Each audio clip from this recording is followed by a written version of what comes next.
La situación más grave se dio en Bahía Blanca, donde hay 13 muertos, o donde hubo 13 muertos hasta ahora, cifras oficiales. Y por eso en instantes, Javier Milei, el presidente de la Nación, parte desde Aeroparque rumbo a Bahía Blanca, acompañado por algunos miembros del gabinete. Va a ser el Ministerio de Capital Humano el que va a coordinar la asistencia para las familias de las víctimas, para los 14 internados de gravedad y sus familias, y para los 300 o más de 300 evacuados que hay por el momento en la ciudad de Bahía Blanca. El resto del gabinete se va a quedar trabajando aquí en la ciudad de Buenos Aires, porque saben ustedes que tienen que enviar lo que ahora es un paquete de medidas al Congreso de la Nación. Se suponía que iba a ser el martes en principio, pero posiblemente se postergue la llegada de esas medidas al Congreso.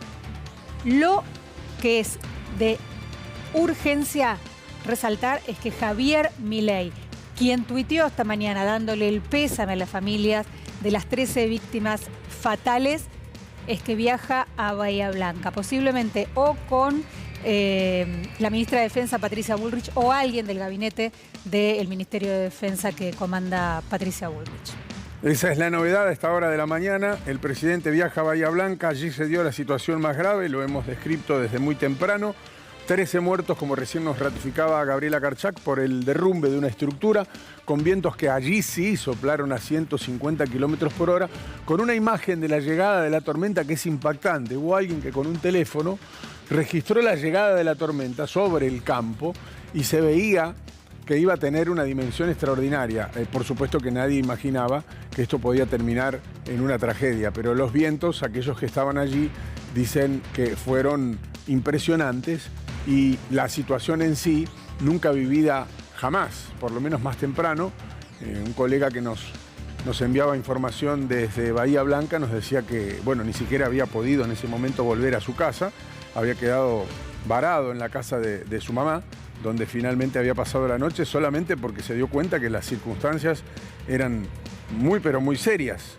Por lo tanto, había tomado esa determinación. Lamentablemente había mucha gente en un solo lugar y esto complicó las cosas para muchos ciudadanos de la ciudad de Bahía Blanca. Los que estaban, lamentablemente, dentro del lugar sufrieron las consecuencias. Esta es la imagen que les describía y el relato que les hacía antes pertenece al colega Lucho Delgado, que más temprano habló con nosotros. Así se veía desde las afueras, o desde las afueras de la ciudad de Bahía Blanca, cómo se iba desarrollando y cómo se iba acercando esta tormenta a toda velocidad, desde un auto en la ruta. Impresionante. Esto después se transformó, lamentablemente, en una tragedia.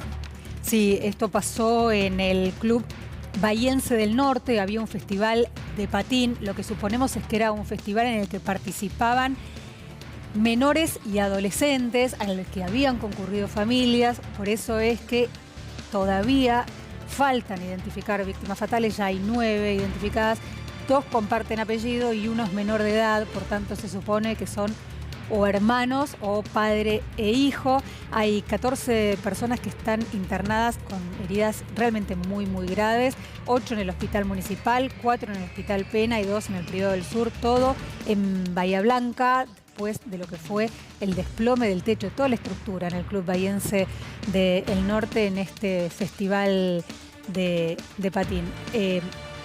Hay ráfagas, por lo menos hay información oficial que habla de ráfagas de por lo menos 140 kilómetros por hora y más de 300 personas evacuadas. Seguramente a esta hora los evacuados deben ser mucho más y hay una evaluación de daños hecha por parte del municipio. Recordemos también que parte de la ciudad de Bahía Blanca, que está dividida en diferentes municipios, algunos de ellos ya han declarado que hay asueto, por lo menos en los organismos municipales, y han pedido a la población que no salga. Han cortado el transporte público por el día domingo y por el día lunes también, por lo menos por 48 horas.